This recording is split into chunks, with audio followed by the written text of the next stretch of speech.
ꯃꯌꯥꯝꯕꯨ ꯑꯍꯥꯟꯕꯃꯛꯇꯗ ꯖꯦꯁꯤ ꯅꯤꯡꯊꯧꯖꯥꯅ ꯏꯀꯥꯏ ꯈꯨꯝꯅꯕ ꯎꯠꯆꯔꯤ꯫ ꯉꯁꯤꯁꯨ ꯃꯍꯧꯁꯥꯒꯨꯝ ꯃꯌꯥꯝꯒꯤ ꯑꯋꯥ ꯄꯣꯊꯥꯕꯗ ꯉꯥꯏꯍꯥꯛꯇ ꯑꯣꯏꯔꯕꯁꯨ ꯃꯇꯦꯡ ꯄꯥꯡꯖꯕ ꯑꯣꯏꯅ ꯌꯨꯕꯔꯥꯖ ꯕꯤꯔ ꯁꯤꯡ ꯑꯃꯁꯨꯡ ꯆꯟꯗ꯭ꯔꯂꯦꯈꯥ ꯍꯥꯏꯕ ꯋꯥꯔꯤꯗꯨꯒꯤ ꯑꯍꯨꯝꯁꯨꯕ ꯑꯃꯗꯤ ꯑꯔꯣꯏꯕ ꯁꯔꯨꯛ ꯄꯨꯗꯨꯅ ꯂꯥꯛꯆꯔꯤ꯫ ꯋꯥꯔꯤꯁꯤ ꯃꯌꯥꯝ ꯄꯨꯟꯅ ꯑꯃꯨꯛ ꯇꯥꯃꯤꯟꯅꯔꯁꯤ꯫ ꯀꯣꯅꯨꯡꯗ ꯂꯩꯔꯤꯕ ꯅꯤꯡꯊꯧ ꯃꯟꯇ꯭ꯔꯤ ꯄꯨꯝꯅꯃꯛ ꯀꯔꯤ ꯃꯇꯧꯅꯣ ꯈꯟꯅꯗꯨꯅ ꯃꯈꯨꯠꯇ ꯈꯨꯠꯂꯥꯏ ꯄꯥꯏꯅꯗꯨꯅ ꯎꯆꯦꯛꯅ ꯄꯥꯏꯔꯤꯕ ꯃꯥꯏꯀꯩꯗ ꯇꯥꯟꯅꯔꯦ꯫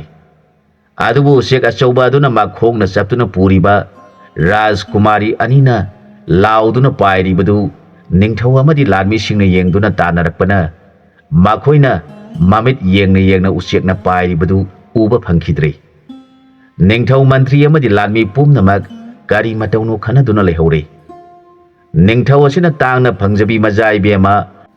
ꯑꯃꯗꯤ ꯃꯟꯇ꯭ꯔꯤ ꯃꯆꯥ ꯅꯤꯡꯊꯧꯗꯨꯅ ꯃꯆꯥ ꯁꯪꯅ ꯌꯣꯛꯆꯔꯤꯕꯤ ꯀꯩꯅꯥ ꯑꯅꯤꯗꯨꯕꯨ ꯍꯤꯡꯁꯥꯕꯅ ꯑꯣꯟꯕ ꯎꯆꯦꯛꯅ ꯄꯨꯈ꯭ꯔꯤꯕꯗꯨ ꯎꯔꯒ ꯅꯤꯡꯊꯧ ꯇꯧꯐꯝ ꯈꯪꯗꯅ ꯂꯩꯕꯥꯛ ꯑꯗꯨꯒꯤ ꯃꯍꯩ ꯍꯩꯕ ꯄꯨꯝꯅꯃꯛ ꯀꯧꯈꯠꯇꯨꯅ ꯊꯣꯛꯂꯤꯕ ꯑꯗꯨ ꯀꯔꯤꯅ ꯇꯧꯔꯤꯕꯅꯣ ꯍꯥꯏꯅ ꯌꯦꯡꯍꯜꯂꯦ꯫ ꯃꯗꯨꯗ ꯑꯍꯩꯕꯁꯤꯡ ꯑꯗꯨꯅ ꯅꯤꯡꯊꯧꯒꯤ ꯃꯐꯝꯗ ꯀꯩꯅꯥ ꯑꯅꯤ ꯄꯨꯈ꯭ꯔꯤꯕ ꯎꯆꯦꯛ ꯑꯗꯨ ꯎꯆꯦꯛ ꯅꯠꯇꯦ, ꯍꯤꯡꯁꯥꯕꯅꯤ ꯍꯥꯏꯅ ꯄꯥꯎꯈꯨꯝ ꯄꯤꯔꯝꯃꯤ꯫ ꯈꯔ ꯑꯍꯟ ꯑꯣꯏꯕ ꯄꯥꯟꯗꯤꯠ ꯑꯃꯅ ꯑꯁꯨꯝꯅ ꯅꯤꯡꯊꯧꯒꯤ ꯃꯐꯝꯗ ꯍꯥꯏꯖꯔꯝꯃꯤ꯫ ꯏꯅꯤꯡꯊꯧ ꯏꯕꯨꯡꯉꯣ, ꯊꯣꯏꯅ ꯋꯥꯕꯤꯒꯅꯨ꯫ ꯂꯥꯛꯂꯤꯕ ꯎꯆꯦꯛ ꯑꯁꯤ ꯑꯁꯦꯡꯕ ꯎꯆꯦꯛ ꯅꯠꯇꯦ, ꯃꯍꯥꯛ ꯍꯤꯡꯁꯥꯕꯅꯤ꯫ ꯃꯍꯥꯛꯅ ꯅꯆꯥ ꯏꯕꯦꯝꯃꯕꯨ ꯐꯥꯗꯨꯅ ꯄꯨꯈ꯭ꯔꯤꯕꯁꯤ ꯃꯈꯣꯏꯕꯨ ꯍꯥꯠꯇꯨꯅ ꯆꯥꯅꯕ ꯅꯠꯇꯦ, ꯃꯥꯒꯤ ꯔꯥꯃꯅꯤ ꯑꯣꯏꯅꯕ ꯈꯟꯗꯨꯅ ꯐꯥꯈꯤꯕꯅꯤ꯫ ꯑꯗꯨꯕꯨ ꯍꯤꯡꯁꯥꯕ ꯑꯁꯤꯅ ꯅꯆꯥ ꯏꯕꯦꯝꯃꯁꯤꯡꯕꯨ ꯃꯥꯒꯤ ꯅꯨꯄꯤ ꯑꯣꯏꯅ ꯂꯨꯍꯣꯡꯁꯤ ꯍꯥꯏꯅ ꯍꯥꯏꯕꯗ ꯅꯆꯥ ꯏꯕꯦꯝꯃꯁꯤꯡꯅ ꯌꯥꯗ꯭ꯔꯕꯗꯤ ꯃꯥꯅ ꯂꯝ ꯍꯦꯟꯗꯨꯅ ꯅꯆꯥ ꯏꯕꯦꯝꯃꯁꯤꯡꯕꯨ ꯅꯝꯗꯨꯅ ꯂꯨꯍꯣꯡꯕꯗꯤ ꯇꯧꯔꯣꯏꯗꯧꯔꯤ꯫ ꯃꯥꯅ ꯂꯝ ꯍꯦꯟꯗꯨꯅ ꯂꯨꯍꯣꯡꯕ ꯇꯥꯔꯕꯗꯤ ꯁꯣꯏꯗꯅ ꯃꯍꯥꯛ ꯁꯤꯒꯅꯤ꯫ ꯃꯔꯝ ꯑꯁꯤ ꯃꯥꯅ ꯈꯪꯕꯅ ꯀꯩꯅꯥꯁꯤꯡꯅ ꯂꯨꯍꯣꯡꯁꯤ ꯌꯥꯗ꯭ꯔꯤꯕ ꯐꯥꯎꯕ ꯃꯍꯥꯛꯅ ꯅꯆꯥ ꯏꯕꯦꯝꯃꯁꯤꯡꯕꯨ ꯂꯨꯍꯣꯡꯂꯣꯏꯗꯧꯔꯤ꯫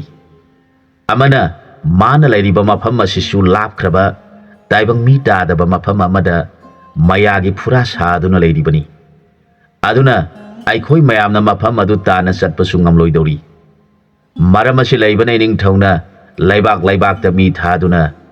ꯃꯈꯣꯏꯕꯨ ꯀꯟꯕ ꯉꯝꯕ ꯀꯔꯝꯕ ꯅꯤꯡꯊꯧ ꯃꯆꯥ ꯂꯩꯕꯒꯦ? ꯀꯔꯤꯒꯨꯝꯕ ꯑꯍꯩꯕ ꯃꯥꯕꯨ ꯃꯥꯏꯊꯤꯕ ꯄꯤꯗꯨꯅ ꯔꯥꯖꯀꯨꯃꯥꯔꯤ ꯑꯅꯤꯕꯨ ꯀꯟꯕ ꯉꯝꯕ ꯅꯤꯄꯥꯗꯨꯅ ꯔꯥꯖꯀꯨꯃꯥꯔꯤ ꯄꯤꯗꯨꯅ ꯏꯅꯤꯡꯊꯧꯒꯤ ꯂꯩꯕꯥꯛ ꯄꯤꯗꯨꯅ ꯄꯥꯜꯍꯟꯒꯅꯤ ꯍꯥꯏꯅ ꯄꯥꯎ ꯄꯤꯔꯨꯅꯕ ꯅꯅꯥꯏꯁꯤꯡ ꯃꯥꯏꯀꯩ ꯃꯔꯤꯗ ꯂꯩꯔꯤꯕ ꯂꯩꯕꯥꯛꯁꯤꯡꯗ ꯈꯪꯍꯜꯂꯨꯕꯅ ꯐꯒꯅꯤ ꯍꯥꯏꯔꯛꯈꯤ꯫ ꯄꯥꯟꯗꯤꯠ ꯑꯗꯨꯒꯤ ꯋꯥꯗꯨ ꯇꯥꯔꯒ ꯅꯤꯡꯊꯧꯅ ꯈꯨꯗꯛꯇ ꯂꯩꯕꯥꯛ ꯂꯩꯕꯥꯛꯁꯤꯡꯗ ꯄꯥꯜꯂꯤꯕ ꯅꯤꯡꯊꯧꯁꯤꯡꯒꯤ ꯃꯐꯝꯗ ꯄꯥꯎ ꯑꯁꯤ ꯈꯪꯍꯟꯈꯤ꯫ ꯂꯩꯕꯥꯛ ꯄꯨꯝꯅꯃꯛꯀꯤ ꯅꯤꯡꯊꯧꯁꯤꯡ ꯄꯨꯝꯅꯃꯛꯅ ꯔꯥꯖꯀꯨꯃꯥꯔꯤ ꯆꯟꯗ꯭ꯔꯂꯦꯈꯥꯒꯤ ꯐꯖꯕ ꯄꯥꯎ ꯇꯥꯔꯕꯁꯨ ꯍꯥꯏꯔꯤꯕ ꯊꯕꯛ ꯑꯗꯨꯒꯤꯗꯃꯛ ꯊꯦꯡꯅꯅꯕ ꯃꯈꯣꯏꯒꯤ ꯄꯥꯡꯒꯜ ꯂꯩꯇꯕꯅ ꯀꯔꯤꯁꯨ ꯀꯥꯟꯅꯔꯔꯣꯏ ꯈꯟꯗꯨꯅ ꯅꯤꯡꯊꯧ ꯃꯆꯥꯁꯤꯡ ꯑꯃꯠꯇ ꯂꯥꯛꯈꯤꯗ꯭ꯔꯦ꯫ ꯅꯤꯡꯊꯧꯒꯤ ꯄꯨꯛꯅꯤꯡ ꯌꯥꯝꯅ ꯋꯥꯈ꯭ꯔꯦ꯫ ꯅꯨꯡꯁꯤꯖꯔꯕꯤ ꯃꯆꯥ ꯀꯩꯅꯥ ꯑꯅꯤꯕꯨ ꯃꯃꯤꯠꯅ ꯎꯅ ꯎꯅ ꯃꯤꯠꯃꯥꯡꯗ ꯐꯥꯗꯨꯅ ꯄꯨꯈꯤꯕ, ꯃꯆꯥꯁꯤꯡꯅ ꯏꯃꯥ ꯏꯃꯥ ꯀꯧꯖꯗꯨꯅ ꯀꯞꯇꯨꯅ ꯄꯥꯏꯈꯤꯕ ꯃꯗꯨꯗ ꯎꯗꯨꯅ ꯅꯤꯡꯊꯧ ꯆꯥꯔꯝ ꯊꯛꯂꯝ ꯈꯪꯗꯅ ꯇꯨꯃꯤꯟꯅ ꯑꯉꯥꯎꯕꯒꯨꯝ ꯂꯩꯈ꯭ꯔꯦ꯫ ꯃꯍꯥꯔꯥꯅꯤ ꯑꯗꯨꯁꯨ ꯃꯆꯥ ꯑꯅꯤꯒꯤ ꯈꯟꯕꯗ ꯃꯊꯃꯣꯏ ꯄꯨꯕ ꯉꯝꯗꯅ ꯋꯥꯟꯊ ꯋꯥꯟꯊ ꯇꯧꯗꯨꯅ ꯋꯥꯅ ꯂꯩꯔꯤ꯫ ꯃꯇꯝ ꯑꯁꯤꯗ ꯅꯤꯡꯊꯧ ꯃꯆꯥ ꯏꯕꯨꯡꯉꯣ ꯕꯤꯔ ꯁꯤꯡꯍ ꯑꯃꯗꯤ ꯃꯥꯒꯤ ꯃꯔꯨꯞ ꯁꯨꯁꯦꯟꯅ ꯍꯥꯏꯔꯤꯕ ꯄꯥꯎ ꯑꯁꯤ ꯍꯦꯛ ꯇꯥꯕꯗ ꯌꯨꯕꯔꯥꯖ ꯕꯤꯔ ꯁꯤꯡꯍꯒꯤ ꯃꯁꯥꯗꯨ ꯇꯨ ꯆꯨꯡꯈꯤ꯫ ꯃꯥꯅ ꯃꯐꯝ ꯏꯈꯪ ꯈꯪꯍꯧꯗꯅ ꯂꯥꯎꯔꯛꯈꯤ꯫ ꯍꯦ ꯍꯤꯡꯆꯥꯕ ꯂꯩꯔꯝꯃꯨ ꯈꯪꯒꯅꯤ ꯍꯥꯏꯅ ꯂꯥꯎꯔꯛꯄꯗꯨꯗ ꯃꯟꯇ꯭ꯔꯤ ꯃꯆꯥ ꯁꯨꯁꯦꯟꯅ ꯌꯨꯕꯔꯥꯖ ꯀꯔꯤ ꯇꯧꯔꯕꯒꯦ ꯍꯪꯖꯔꯛꯈꯤ꯫ ꯌꯨꯕꯔꯥꯖꯇꯨ ꯋꯥꯈꯜ ꯑꯃꯗ ꯇꯥꯎꯕꯒꯨꯝ ꯃꯥꯅ ꯐꯪꯂꯛꯄ ꯊꯥꯡ ꯑꯗꯨ ꯁꯠꯇꯣꯛꯂꯒ ꯆꯦꯟꯒꯅꯨ ꯍꯤꯡꯆꯥꯕ ꯍꯥꯏꯗꯨꯅ ꯑꯀꯤꯕ ꯑꯣꯏꯕ ꯃꯨꯔꯇꯤ ꯄꯨꯊꯣꯛꯇꯨꯅ ꯊꯥꯡ ꯍꯥꯏꯕꯒꯤ ꯃꯑꯣꯡ ꯇꯧꯏ꯫ ꯌꯨꯕꯔꯥꯖꯀꯤ ꯃꯑꯣꯡ ꯑꯗꯨꯅ ꯃꯟꯇ꯭ꯔꯤꯒꯤ ꯃꯆꯥꯅ ꯅꯨꯡꯁꯥ ꯊꯤꯅ ꯌꯨꯕꯔꯥꯖ ꯍꯥꯏꯅ ꯀꯟꯅ ꯀꯧꯖꯔꯒ ꯌꯨꯕꯔꯥꯖꯇꯨ ꯒ꯭ꯌꯥꯟ ꯇꯥꯔꯛꯇꯨꯅ ꯏꯇꯥꯎ ꯀꯔꯤ ꯇꯧꯔꯦ ꯍꯪꯂꯛꯈꯤ꯫ ꯃꯟꯇ꯭ꯔꯤꯒꯤ ꯃꯆꯥꯅ ꯌꯨꯕꯔꯥꯖ ꯀꯔꯤ ꯋꯥꯈꯜ ꯈꯟꯕꯤꯔꯨꯕꯒꯦ? ꯌꯨꯕꯔꯥꯖꯅ ꯑꯗꯨꯛ ꯁꯥꯎꯕꯒꯤ ꯃꯇꯧ ꯎꯠꯄꯤꯔꯤꯕꯅꯣ? ꯅꯅꯥꯏꯗ ꯆꯤꯡꯅꯕ ꯂꯩꯇꯅ ꯇꯥꯛꯄꯤꯌꯨ ꯍꯥꯏꯔꯛꯈꯤ꯫ ꯌꯨꯕꯔꯥꯖꯅ ꯏꯇꯥꯎ ꯑꯩꯍꯥꯛ ꯍꯤꯡꯆꯥꯕꯅ ꯔꯥꯖꯀꯨꯃꯥꯔꯤ ꯑꯅꯤ ꯆꯦꯟꯈ꯭ꯔꯦ ꯍꯥꯏꯕ ꯄꯥꯎ ꯇꯥꯕꯗ ꯑꯩꯒꯤ ꯃꯤꯠꯇ ꯍꯤꯡꯆꯥꯕ ꯑꯗꯨ ꯎꯕꯒꯨꯝ ꯇꯧꯏ꯫ ꯑꯩꯍꯥꯛ ꯋꯥꯈꯜ ꯑꯃꯗ ꯇꯥꯎꯗꯨꯅ ꯂꯩꯔꯨꯔꯦ꯫ ꯍꯧꯖꯤꯛ ꯑꯃꯨꯛ ꯄꯟꯊꯕ ꯇꯧꯔꯒꯨꯝꯁꯤ ꯑꯩꯈꯣꯏ ꯑꯅꯤꯃꯛ ꯔꯥꯖꯀꯨꯃꯥꯔꯤꯅ ꯂꯩꯔꯝꯕ ꯀꯣꯅꯨꯡꯗ ꯆꯠꯇꯨꯅ ꯅꯤꯡꯊꯧ ꯃꯍꯥꯔꯥꯅꯤ ꯑꯅꯤꯕꯨ ꯎꯅꯖꯔꯒ ꯃꯔꯥꯏꯕꯛ ꯊꯤꯔꯕꯤ ꯔꯥꯖꯀꯨꯃꯥꯔꯤ ꯑꯅꯤꯕꯨ ꯀꯟꯗꯕ ꯌꯥꯗꯦ ꯑꯩꯅ ꯍꯧꯖꯤꯛ ꯎꯈꯤꯕꯗꯨ ꯅꯍꯥꯟꯃꯨꯛꯀꯤ ꯃꯕꯣꯛꯀꯤ ꯕ꯭ꯔꯍꯃꯟ ꯀꯩꯅꯥ ꯑꯗꯨꯅꯤ ꯍꯥꯏꯔꯕꯗ ꯃꯈꯣꯏ ꯑꯅꯤꯃꯛ ꯃꯄꯥꯕꯨꯡꯒꯤ ꯀꯣꯅꯨꯡꯗ ꯆꯪꯂꯛꯇꯨꯅ ꯅꯤꯡꯊꯧ ꯃꯍꯥꯔꯥꯅꯤ ꯑꯃꯗꯤ ꯃꯟꯇ꯭ꯔꯤ ꯑꯍꯟ ꯑꯗꯨꯕꯨ ꯈꯨꯔꯨꯝꯖꯔꯝꯂꯒ ꯃꯈꯣꯏ ꯑꯅꯤꯃꯛ ꯀꯣꯅꯨꯡꯗꯒꯤ ꯊꯣꯔꯛꯂꯦ ꯃꯇꯝ ꯑꯁꯤꯗ ꯖꯨꯕꯔꯥꯖꯅ ꯏꯇꯥꯎ ꯑꯩꯈꯣꯏ ꯑꯅꯤꯕꯨ ꯁꯒꯣꯜ ꯇꯣꯡꯗꯨꯅ ꯆꯠꯄꯅ ꯈꯔ ꯊꯨꯕ ꯍꯦꯟꯒꯗ꯭ꯔꯥ ꯍꯪꯂꯛꯈꯤ ꯃꯗꯨꯗ ꯃꯟꯇ꯭ꯔꯤ ꯃꯆꯥꯅ ꯖꯨꯕꯔꯥꯖ ꯁꯒꯣꯜꯗꯒꯤ ꯍꯦꯟꯅ ꯌꯥꯡꯕ ꯗꯣꯂꯥꯏꯗ ꯇꯣꯡꯗꯨꯅ ꯆꯠꯂꯁꯤ ꯍꯥꯏꯔꯛꯈꯤ ꯖꯨꯕꯔꯥꯖꯅ ꯀꯔꯤꯅꯣ ꯏꯇꯥꯎ ꯑꯩꯅ ꯊꯨꯅ ꯆꯠꯅꯕ ꯁꯒꯣꯜ ꯇꯣꯡꯁꯤ ꯍꯥꯏꯔꯒ ꯏꯇꯥꯎꯅ ꯗꯣꯂꯥꯏ ꯇꯣꯡꯁꯤ ꯍꯥꯏꯔꯤꯕꯗꯨꯕꯨ ꯍꯥꯏꯔꯛꯈꯤ ꯃꯟꯇ꯭ꯔꯤꯒꯤ ꯃꯆꯥꯅ ꯏꯕꯨꯡꯉꯣ ꯅꯅꯥꯏꯒꯤ ꯗꯣꯂꯥꯏ ꯑꯁꯤꯗ ꯃꯤꯠꯅ ꯀꯨꯞꯄꯗ ꯌꯧꯒꯗꯧꯔꯤꯕꯅꯤ ꯖꯨꯕꯔꯥꯖꯅ ꯑꯗꯨ ꯑꯣꯏꯔꯕꯗꯤ ꯏꯇꯥꯎꯒꯤ ꯗꯣꯂꯥꯏ ꯑꯗꯨ ꯄꯨꯊꯣꯛꯄꯤꯔꯛꯂꯣ ꯑꯩꯗꯤ ꯌꯧꯅꯤꯡꯕꯅ ꯉꯥꯏꯕ ꯉꯝꯗ꯭ꯔꯦ ꯍꯥꯏꯔꯛꯈꯤ ꯃꯟꯇ꯭ꯔꯤ ꯃꯆꯥꯅ ꯅꯤꯡꯊꯤꯅ ꯃꯁꯥꯒꯤ ꯐꯨꯔꯤꯠꯇ ꯇꯥꯏꯁꯤꯟꯗꯨꯅ ꯊꯝꯂꯤꯕ ꯅꯍꯥꯟ ꯃꯥꯅ ꯐꯪꯂꯛꯄ ꯈꯨꯅꯥꯎꯕꯤ ꯑꯗꯨꯗ ꯍꯥꯏꯔꯛꯈꯤ ꯅꯪꯅ ꯑꯩꯈꯣꯏ ꯑꯅꯤꯕꯨ ꯍꯥꯏꯔꯤꯕ ꯀꯣꯅꯨꯡ ꯑꯗꯨꯗ ꯃꯤꯠꯅ ꯀꯨꯞꯄꯒꯤ ꯃꯅꯨꯡꯗ ꯊꯨꯡꯍꯜꯂꯨ ꯍꯥꯏꯔꯕꯗ ꯈꯨꯅꯥꯎꯕꯤ ꯂꯝꯁꯤ ꯑꯗꯨꯅ ꯃꯈꯣꯏ ꯑꯅꯤꯕꯨ ꯍꯥꯏꯔꯤꯕ ꯀꯣꯅꯨꯡ ꯑꯗꯨꯗ ꯄꯨꯔꯦ ꯃꯟꯇ꯭ꯔꯤ ꯃꯆꯥꯅ ꯖꯨꯕꯔꯥꯖ ꯃꯤꯠ ꯄꯥꯡꯊꯣꯛꯄꯤꯔꯣ ꯌꯧꯔꯦ ꯍꯥꯏꯔꯛꯈꯤ ꯖꯨꯕꯔꯥꯖꯅ ꯃꯇꯥꯎꯕꯨ ꯌꯦꯡꯂꯒ ꯏꯇꯥꯎ ꯍꯥꯏꯅ ꯃꯟꯇ꯭ꯔꯤꯒꯤ ꯃꯆꯥꯕꯨ ꯃꯨꯟꯅ ꯌꯦꯡꯗꯨꯅ ꯂꯩꯈ꯭ꯔꯦ ꯃꯟꯇ꯭ꯔꯤꯒꯤ ꯃꯆꯥꯒꯤ ꯃꯍꯩ ꯑꯗꯨ ꯎꯔꯒ ꯖꯨꯕꯔꯥꯖꯀꯤ ꯄꯨꯛꯅꯤꯡꯗꯨ ꯌꯥꯝꯅ ꯑꯉꯛꯄ ꯐꯥꯎꯈꯤ ꯃꯥꯅ ꯈꯜꯂꯤ ꯑꯩꯒꯤ ꯏꯇꯥꯎ ꯃꯟꯇ꯭ꯔꯤꯒꯤ ꯃꯆꯥ ꯑꯁꯤ ꯑꯣꯟꯊꯣꯛꯅ ꯃꯍꯩ ꯍꯩꯕ ꯃꯤꯁꯛ ꯑꯃꯅꯤ ꯑꯩꯅ ꯃꯥꯕꯨ ꯃꯔꯨꯞ ꯑꯣꯏꯅ ꯐꯪꯖꯕ ꯑꯁꯤꯗꯤ ꯀꯌꯥꯗ ꯂꯥꯏꯕꯛ ꯐꯈ꯭ꯔꯕꯅꯣ ꯈꯟꯗꯨꯅ ꯃꯈꯣꯏ ꯑꯅꯤ ꯀꯣꯅꯨꯡ ꯑꯗꯨꯗ ꯆꯪꯂꯛꯇꯨꯅ ꯂꯩꯔꯤꯕ ꯃꯍꯥꯔꯥꯅꯤꯁꯤꯡ ꯑꯗꯨꯒ ꯎꯅꯔꯦ ꯑꯗꯨꯒ ꯍꯪꯖꯔꯛꯈꯤ ꯏꯃꯥ ꯃꯍꯥꯔꯥꯅꯤꯁꯤꯡ ꯍꯥꯏꯔꯤꯕ ꯔꯥꯖꯀꯨꯃꯥꯔꯤꯁꯤꯡꯕꯨ ꯄꯨꯈꯤꯕ ꯃꯐꯝ ꯑꯗꯨ ꯇꯥꯛꯄꯤꯔꯣ ꯍꯥꯏꯔꯛꯂꯕꯗ ꯃꯍꯥꯔꯥꯅꯤꯁꯤꯡꯅ ꯃꯈꯣꯏ ꯑꯅꯤꯕꯨ ꯌꯦꯡꯂꯗꯨꯅ ꯍꯥꯏꯔꯛꯈꯤ ꯖꯨꯕꯔꯥꯖ ꯏꯆꯥꯅꯨꯄꯤꯁꯤꯡꯕꯨ ꯐꯥꯗꯨꯅ ꯄꯨꯕꯤꯈ꯭ꯔꯤꯕ ꯍꯤꯡꯁꯥꯕꯗꯨꯒꯤ ꯂꯩꯐꯝꯗꯤ ꯑꯩꯈꯣꯏ ꯈꯪꯗꯦ ꯃꯈꯣꯏꯕꯨ ꯄꯨꯗꯨꯅ ꯆꯠꯈꯤꯕ ꯃꯥꯏꯀꯩꯗꯤ ꯅꯣꯡꯄꯣꯛ ꯄꯥꯡꯕ ꯃꯥꯏꯀꯩꯗ ꯆꯥꯎꯔꯕ ꯎꯆꯦꯛ ꯑꯃꯒꯤ ꯃꯨꯔꯇꯤ ꯂꯧꯔꯒ ꯃꯈꯣꯡꯅ ꯆꯞꯇꯨꯅ ꯄꯨꯈꯤꯕꯅꯤ ꯍꯥꯏꯔꯛꯈꯤ ꯋꯥꯗꯨ ꯇꯥꯕꯗ ꯖꯨꯕꯔꯥꯖꯅ ꯃꯟꯇ꯭ꯔꯤꯒꯤ ꯃꯆꯥꯕꯨ ꯃꯨꯟꯅ ꯌꯦꯡꯖꯔꯛꯈꯤ ꯃꯟꯇ꯭ꯔꯤꯒꯤ ꯃꯆꯥ ꯁꯨꯁꯦꯟꯅ ꯖꯨꯕꯔꯥꯖ ꯋꯥꯕꯤꯒꯅꯨ ꯅꯅꯥꯏ ꯑꯩꯍꯥꯛ ꯂꯩꯖꯔꯤ ꯍꯤꯡꯁꯥꯕ ꯑꯗꯨꯅ ꯂꯩꯔꯤꯕ ꯃꯐꯝ ꯑꯗꯨ ꯇꯥꯅ ꯄꯨꯖꯕ ꯅꯅꯥꯏꯒꯤ ꯊꯧꯗꯥꯡꯅꯤ ꯍꯥꯏꯔꯒ ꯃꯈꯣꯏ ꯑꯅꯤꯅ ꯂꯩꯔꯤꯕ ꯀꯣꯅꯨꯡꯒꯤ ꯃꯍꯥꯔꯥꯅꯤꯁꯤꯡ ꯄꯨꯝꯅꯃꯛ ꯕꯤꯗꯥꯏ ꯇꯧꯔꯝꯂꯒ ꯀꯣꯅꯨꯡꯗꯒꯤ ꯃꯄꯥꯟ ꯊꯣꯔꯛꯇꯨꯅ ꯃꯟꯇ꯭ꯔꯤꯒꯤ ꯃꯆꯥꯒꯤ ꯈꯨꯗꯣꯝꯕꯤ ꯑꯗꯨꯒꯤ ꯁꯛꯇꯤꯅ ꯃꯈꯣꯏ ꯑꯅꯤ ꯄꯥꯏꯗꯨꯅ ꯂꯥꯛꯂꯤꯕꯗꯨ ꯍꯤꯡꯁꯥꯕ ꯑꯗꯨꯅ ꯎꯔꯒ ꯔꯥꯖꯀꯨꯃꯥꯔꯤ ꯑꯅꯤꯕꯨ ꯌꯦꯡꯂꯒ ꯍꯥꯏꯔꯛꯈꯤ ꯅꯈꯣꯏ ꯑꯅꯤꯃꯛ ꯑꯩꯅ ꯂꯨꯍꯣꯡꯁꯤ ꯍꯥꯏꯕꯁꯤ ꯌꯥꯔꯣ ꯑꯗꯨ ꯑꯣꯏꯔꯕꯗꯤ ꯅꯈꯣꯏ ꯑꯅꯤꯃꯛ ꯑꯩꯒꯤ ꯃꯍꯥꯔꯥꯅꯤ ꯑꯣꯏꯗꯨꯅ ꯅꯨꯡꯉꯥꯏꯅ ꯃꯇꯝ ꯁꯥꯡꯅ ꯄꯥꯟꯃꯤꯟꯅꯒꯅꯤ ꯅꯠꯇ꯭ꯔꯕꯗꯤ ꯅꯈꯣꯏ ꯑꯅꯤꯃꯛ ꯈꯨꯗꯛ ꯑꯁꯤꯗ ꯑꯩꯅ ꯍꯥꯠꯀꯅꯤ ꯍꯥꯏꯔꯛꯂꯦ ꯍꯤꯡꯁꯥꯕꯒꯤ ꯋꯥꯗꯨ ꯇꯥꯔꯒ ꯔꯥꯖ ꯀꯩꯅꯥ ꯑꯅꯤꯅ ꯑꯁꯥꯎꯕꯒ ꯂꯣꯏꯅꯅ ꯍꯥꯏꯔꯛꯈꯤ ꯍꯦ ꯍꯤꯡꯁꯥꯕ ꯅꯪꯅ ꯀꯔꯤ ꯅꯊꯧꯅꯥ ꯂꯩꯗꯨꯅ ꯑꯩꯈꯣꯏꯕꯨ ꯍꯥꯠꯀꯗꯧꯔꯤꯕꯅꯣ ꯑꯩꯈꯣꯏꯗꯤ ꯍꯤꯡꯁꯥꯕ ꯅꯪꯒꯤ ꯁꯦꯕꯥ ꯇꯧꯒꯗꯕ ꯅꯨꯄꯤ ꯅꯠꯇꯦ ꯅꯊ꯭ꯋꯥꯏ ꯍꯤꯡꯂꯕꯗꯤ ꯑꯩꯈꯣꯏ ꯑꯅꯤꯕꯨ ꯊꯨꯅ ꯀꯣꯅꯨꯡ ꯇꯥꯅ ꯊꯤꯟꯗꯨꯅ ꯅꯔꯥꯟ ꯑꯗꯨ ꯉꯥꯛꯄꯤꯌꯨ ꯍꯥꯏꯖꯧ ꯑꯗꯨ ꯑꯣꯏꯔꯕꯗꯤ ꯅꯍꯥꯛꯀꯤ ꯑꯐꯕ ꯑꯣꯏꯒꯅꯤ ꯍꯥꯏꯔꯛꯈꯤ ꯍꯤꯡꯁꯥꯕꯅ ꯈꯜꯂꯤ ꯅꯨꯄꯤ ꯑꯅꯤꯁꯤ ꯑꯩꯅ ꯐꯅ ꯊꯦꯝꯂꯕꯁꯨ ꯃꯈꯣꯏꯒꯤ ꯊꯃꯣꯏꯗ ꯑꯩꯕꯨ ꯅꯨꯡꯁꯤꯕ ꯑꯃꯗꯤ ꯑꯀꯤꯕ ꯑꯃꯠꯇ ꯌꯥꯎꯗꯦ ꯃꯁꯤꯕꯨ ꯀꯔꯤ ꯃꯔꯝ ꯂꯩꯕꯅꯅꯣ ꯈꯟꯗꯨꯅ ꯍꯤꯡꯁꯥꯕꯅ ꯙ꯭ꯌꯥꯟ ꯇꯧꯗꯨꯅ ꯌꯦꯡꯂꯛꯄꯗ ꯃꯥꯕꯨ ꯍꯥꯠꯅꯕ ꯂꯥꯛꯂꯤꯕ ꯃꯈꯣꯏ ꯑꯅꯤꯗꯨꯕꯨ ꯎꯔꯦ ꯍꯤꯡꯁꯥꯕꯒꯤ ꯋꯥꯈꯜꯅ ꯑꯩꯍꯥꯛ ꯁꯣꯏꯗꯅ ꯁꯤꯔꯒꯅꯤ ꯍꯥꯏꯕꯁꯤ ꯈꯪꯂꯦ ꯑꯗꯨꯅ ꯐꯔꯦ ꯑꯩꯍꯥꯛ ꯁꯤꯔꯕꯁꯨ ꯂꯥꯛꯂꯤꯕ ꯃꯈꯣꯏ ꯑꯅꯤꯁꯤ ꯍꯥꯠꯄ ꯉꯝꯂꯕꯗꯤ ꯔꯥꯖ ꯀꯩꯅꯥ ꯑꯅꯤꯁꯤ ꯑꯩꯒꯤ ꯑꯣꯏꯔꯒꯅꯤ ꯈꯟꯗꯨꯅ ꯍꯤꯡꯁꯥꯕꯅ ꯃꯌꯥ ꯇꯧꯗꯨꯅ ꯃꯈꯣꯏꯅ ꯄꯥꯏꯔꯛꯂꯤꯕ ꯂꯝꯕꯤ ꯑꯗꯨꯗ ꯃꯌꯥꯒꯤ ꯂꯥꯡ ꯊꯥꯛꯄ ꯍꯧꯈ꯭ꯔꯦ ꯍꯤꯡꯁꯥꯕꯒꯤ ꯃꯌꯥꯅ ꯃꯥꯒ ꯆꯞ ꯃꯥꯟꯅꯕ ꯍꯤꯡꯁꯥꯕ ꯑꯆꯧꯕ ꯑꯃ ꯄꯨꯊꯣꯛꯇꯨꯅ ꯃꯈ꯭ꯌꯥꯠ ꯅꯥꯝꯃꯅ ꯄ꯭ꯔꯤꯊꯤꯗ ꯃꯈ꯭ꯌꯥꯠ ꯅꯥꯝꯃꯅ ꯑꯀꯥꯁꯇ ꯃꯔꯩꯅ ꯃꯥꯂꯦꯝ ꯄ꯭ꯔꯤꯊꯤꯗ ꯊꯥꯗꯗꯨꯅ ꯍꯤꯡꯁꯥꯕ ꯉꯥꯏꯗꯨꯅ ꯂꯩꯈ꯭ꯔꯦ ꯃꯇꯝ ꯑꯗꯨꯗ ꯃꯟꯇ꯭ꯔꯤꯒꯤ ꯃꯆꯥꯒꯤ ꯂꯝꯁꯤ ꯈꯨꯗꯣꯝꯕꯤꯅ ꯎꯔꯗꯨꯅ ꯃꯍꯥꯄꯥꯄꯤ ꯍꯤꯡꯁꯥꯕ ꯅꯪꯅ ꯅꯍꯥꯟꯃꯨꯛꯀꯤ ꯃꯄꯣꯛꯇ ꯑꯩꯕꯨ ꯍꯥꯠꯇꯨꯅ ꯆꯥꯒꯅꯤ ꯈꯟꯗꯨꯅ ꯎꯒꯤ ꯎꯁꯥꯗ ꯌꯥꯟꯗꯨꯅ ꯊꯅꯝꯕꯅꯤ ꯅꯪꯅ ꯑꯩꯕꯨ ꯆꯥꯔꯝꯂꯕꯗꯤ ꯅꯪꯒꯤ ꯗꯣꯁ ꯂꯩꯔꯝꯂꯣꯏꯗꯕꯅꯤ अदुबु मंत्रीना राजकुमारी पोकपगी वरी तौरबदा नंगना आइगे हक्सांग साबा काउदुना थनमलगा राजकुमारी येंगबा चटखिबदुना आइगे हक्सांग अदु अरिमा ताखी नंगना आइबु सारम थोकलबदी आइसु थोइना सावरम लोइदबनी अदुबु नंगना सारोइदबदा आइबु मरम लैतना हातुना मांगन खिबादुना नंगिना सादा सावरबा दोस अमा लैरबनी दोस अदुना मरम ओइदुना नंगना आइंगोंदा करिसु तौजबा ngamlaroi खल्लगा खुदोंबिना ओनबा भूत अदुना मखोय अनिबु पुरदुना यांगना पाइसिनखिदुना हिंसाबना काथोलिबा मया मनुंगदा पाइसिनख्रे मादमदुदा मंत्रीगी मसागी खुदोंबी अदुना हिंसाबगी मनाकोंग चक्रदा फाउदोरपदा हिंसाबगी मयागी लांग ओइरिबा हिंसाबदु मनाकोंग सेखाइदुना सिरे मदुदा राजकुमारी अनिगी नाकता लैरिबा हिंसाबदु मसादु थक थक निक्तुना करियमता ngang ngamdana leikre राजकुमारी अनिदुना हिंसाबगी मोंग मतौ अदु उरगा करी मतौनो खंदुना येंगदुना लेखी अदुना बेदना हाइबदा इसाना सागदबा जीव ओइरबदी हाटपा याई सारोइदबा जीव हालबदी मदुगी दोस चाउई हाइरिबदु हिंसाबादुना मी अदुबो हालगा सादना मंगन खिबादुगी दोसना हिंसाबगी मयादु मांगखिदुना हिंसाबा वखल खनबा ngamdana राजकुमारी अनिबु मुन्ना येंगजरगा ममितिगी मपी तारगा लैरी मतमसिदा मंत्रीगी मसागी खुदोमिना थुना हिंसाबना लैरिबा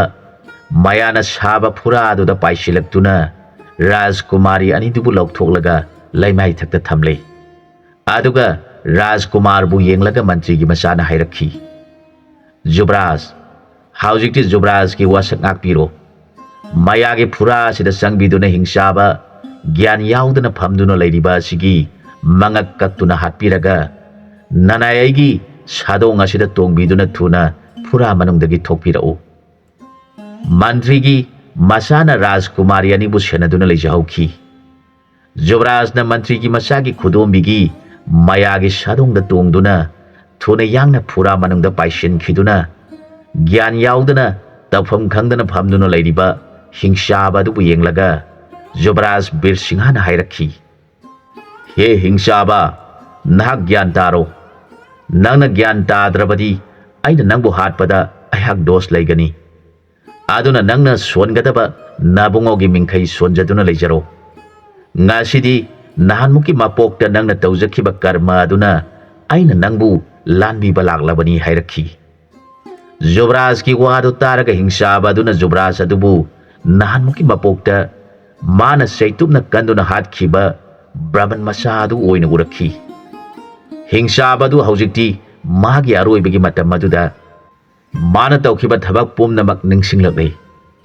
माना मखुत अनि लोनदुना ब्राह्मण मसागी मफमदा खुरुमजरदुना हाइजरखी हे ब्राह्मण अथोइबा नंगना पाप चेलबाइबु थुना पाप असिदगी लांथोकपिरो मतम असिदा बीर सिंहा जुबराजना मख्वांगदा यालिबा ब्राह्मण अनिगी खुदोंबिना ओनखिबा थांग अदु थांगखुमदगी साटोरपदा अंगपगी मसक ओइना ब्राह्मण पाखंग अमगा ब्राह्मण कैना अमगा पुनसिलगा हिंसाबगी ngakसम तमना पाइसिलपगुम उखी हिंसाबना माना उरीबा हाइबा हिंसाबगी लिचत चतपा मिसक मेनुंगसि याउदबादु ओइरिङाइदा ब्राह्मण कुमार अमगा ब्राह्मण कैना अमगा हातुना चाखिबदु उरक्तुना मागे अरानबा असोइबादु मतमदुदा सेंगना उजरदुना अरानबा तहोइदबा मसक खंजरखी माना थुना माबो लानबिरो हाइजरखी बेसिंहा जुबराजना थांगदु हाइगतुना हिंसाबगे मंगकखी मंत्री की मसागी खुदोंबिगी सादोंगना थुना जुबराज पुदुना फुरा मनुंगदगी पाइथोरखी हिंसाबना मंगक केंदुना हेक सिबगा माकी मयागी फुरादु निंखाइदुना अंगकप खोंजेलदा निनखी हाउजिक्ति हिंसाबा हालदुना मखोइ मरी पुनः लैमिनरबदा ब्राह्मण कैनाना ओंदुना पोखिबी राजकुमारी अदुना राजकुमार बेसिंहाबु उजबदा नहानमुकी मपोक्ता ब्राह्मण कैना हिंसाबना फादुना चाखिबी ब्राह्मण नुपी अदुनी हाइना मसाना खंजखी अदुगा जुबराज अदुना ब्राह्मण कुमार अदुनी हाइना मसाना खंजरदुना जुबराज बीर सिंहा के नाकता चंगसिलक्तुना जुबराज की खोंबु कोंजरगा हिंग Hingna कपसरखी Jobrajna Rajkumari bu kongkat piduna makhoi animak nong khongbagum konaduna kaminakhi. Masigi matungda Jobrajna Rajkumari amadugi maramda hanglakhi. Maduda Rajkumari Chandralekha kaubina mabungo Jobraj bu yengjaraga haijarakhi. Ibungo ita asi aikhogi leiba adugi mantri oiriba ipa adugi majaibe mani. Aibu popiba ipa ningthauna ita asi busu ipa mantri adugi mafamdagi nizaraga Babung Maharajna masa oina aikhoyani Rajkumari oiduna leiminajabani. Magsu Rajkumari amani hairabada Jobraj ki pungning yamna penkre. Aduga asumna Rajkumari Padamani bu yenglaga hairakhi. Ibema Rajkumari nafamda aina singnadana karigumba wafam amatang hangjage. Rajkumari na hangoiba leitana nabung amani khanbiduna pakhum pibiyu. Rajkumari bu karamba maraibak phaba Jobraj singa khangnabiba leibi khrabra natraga hangna leibiribra hangjarakhi. Maduda Rajkumari na khumjarakhi. Jobraj nanayaidi majaibema Rajkumari gi shabadagi hena atopa khangna jabakak leijadri haijarakhi. Jobraj na adu oirabade ayahak asi nabung amani haina khanbiduna nabung aina isanbu marup ningbai gi taw asida thajarage haibabu Rajkumari gi puningda singnaba leibibra. Singnabiba leirabasu nabung aingonda aseng barot pathamdana takpiu. Nabung aina aigi nungsijaraba mantri macha ita wasida dan taujanaba aigi upai leitebadagi isanbu marupki mafamda dan oina pijarage khankhri. Jobraj ki dharma leina ngangleba angambani khanduna namatuna ngangdaba nungsibagi masak oiraba wangang aduda Padamani kaubi Rajkumari na Jobraj bu munna yengjaraga mamitiki mapi sintharaduna asumna haijarakhi. Jobraj na laibak thirabi aibu nasan oina khanbiduna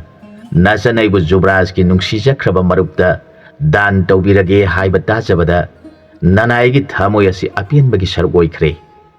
Ngasi Jobraj na aibu nasan amani haibikhiba asi nanaibu punsi supagi nasan amani haina khanbiduna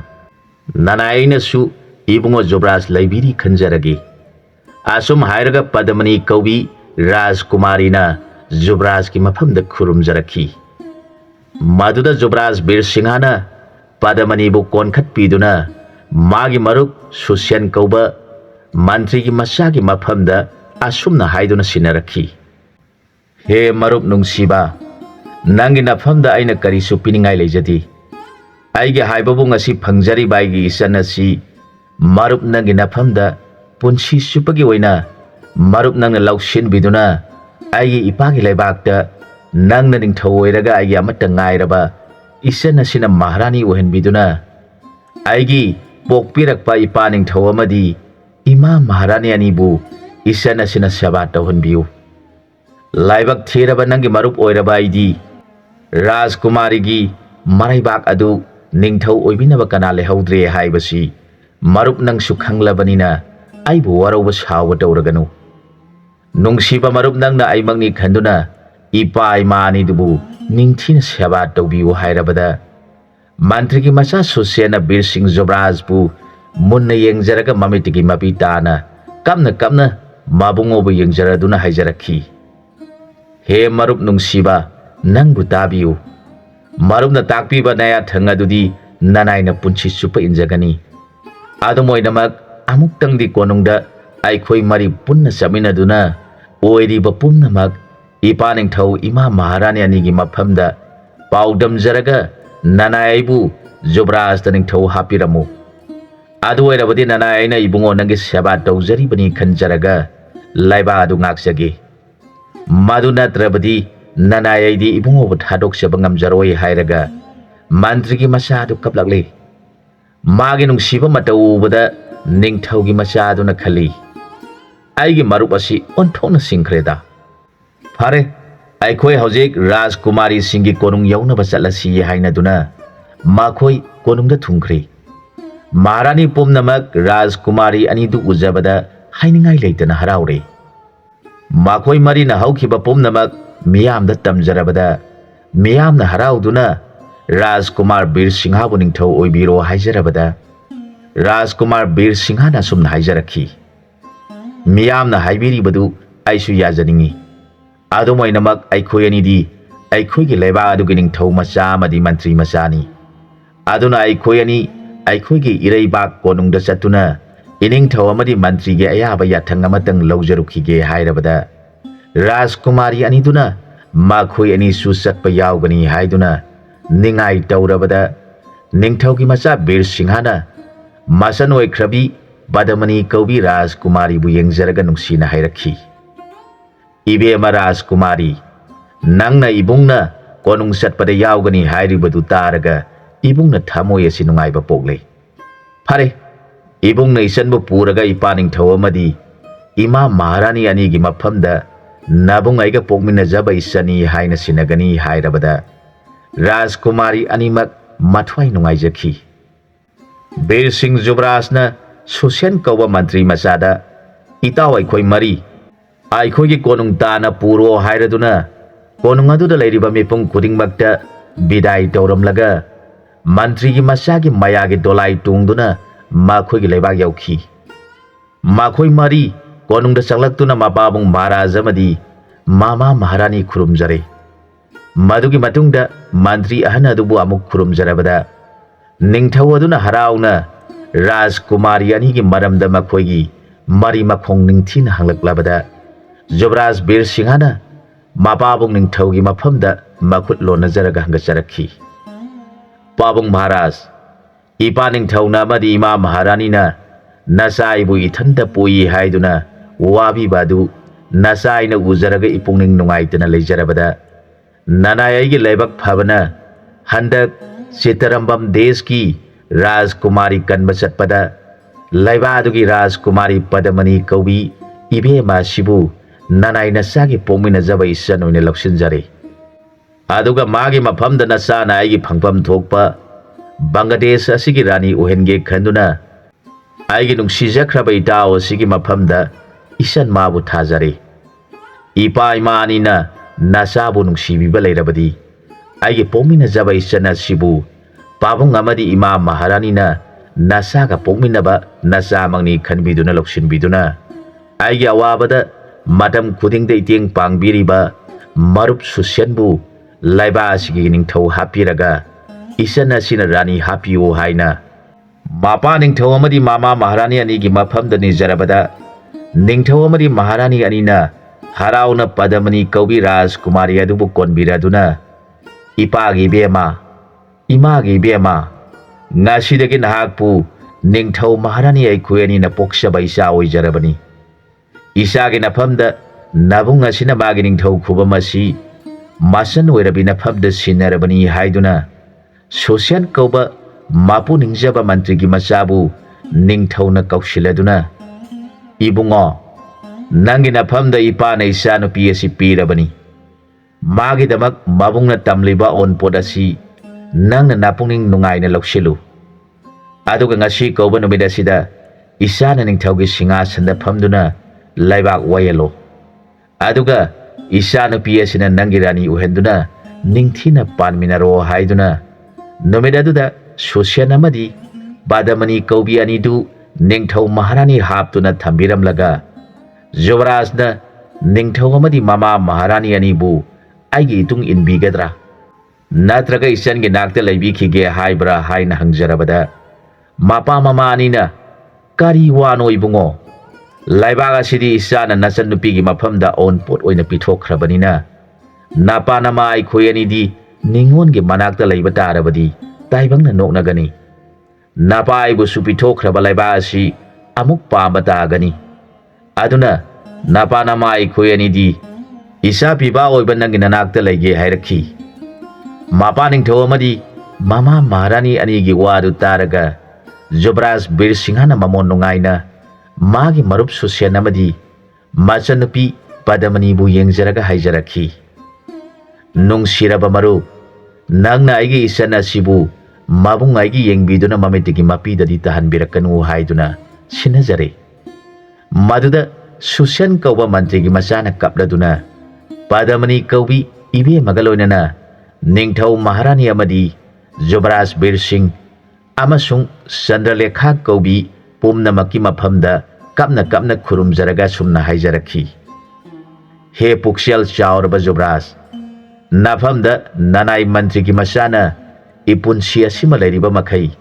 नंगी ननाई ओइदुना नंगना ताकपीबा याथंगना ननाई की पुनसी की थौदा ओइजबा फंगनबियु ननाई आइना निंगथौ ओइजाहुरिबा असिसु नया थंगाक्सबनी खनबिदुना ननाई बुसानबियु इबुंगो नंगना लैबाक पुमनमकी निंगथौरेन ओइबिदुना ननाई आइना इबुंगोगी सेनापति ओइबा फंगनबियु हाइजदुना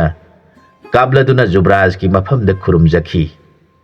माखोयनी की नुंगसिनजबा अदु उरगा मापा निंगथौ अमदि मामा महारानी अनिदुसु ममित मपी तारगा माखोय मयामु बिदाई पिरमलगा माखोय सागोल गारी टोंगदुना सितरंबम कौबा देशता यौखी माखोय हलकपा उबदा लाइबा अदुगी प्रजा सिंगना हराउरदुना बीर सिंहाबु निंगथौगी सिंहासनदा फमनख्रे अदुगा चंद्रलेखा कौबी इबेमादुना महारानी ओहेंदुना लाइबा अदु नुंगाइना येंगनबा लैतना पानखी मातांग अस्वाइदा वारी सिलोसनजरे अनौबा वारी अमदा मयामगा पुनः अमुक थेंगनमिनरसि।